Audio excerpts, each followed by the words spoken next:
అంటే మీరు 2 సార్లు మంత్రిగా చేశారు. ఎన్నో 5 సార్లు ఎమ్మెల్యేగా చేశారు.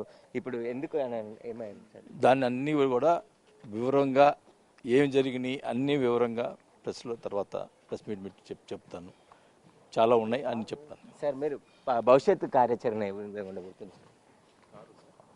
రేపు విజయవాడ పోతున్నాం, పవన్ కళ్యాణ్ గారిని కలవాలనుకుంటున్నాను. Okay sir. అంటే జనసేనలో చేరుతురా సార్ రేపు? రేపు మాట్లాడతాం. ఆ, అంటే మీరు 2 సార్లు మంత్రిగా చేశారు. ఎన్నో 5 సార్లు ఎమ్మెల్యేగా చేశారు. ఇప్పుడు ఎందుకు అని ఏమైంది సార్? దాన్ని అన్నీ కూడా వివరంగా ఏం జరిగినాయి అన్నీ వివరంగా ప్రెస్ మీట్ చెప్తాను. చాలా ఉన్నాయి అని చెప్తాను. సార్ మీరు భవిష్యత్తు కార్యాచరణ ఏ విధంగా ఉండబోతుంది సార్? రేపు విజయవాడ పోతున్నాం, పవన్ కళ్యాణ్ గారిని కలవాలనుకుంటున్నాను. Okay sir. అంటే జనసేనలో చేరుతురా సార్ రేపు? రేపు మాట్లాడతాం.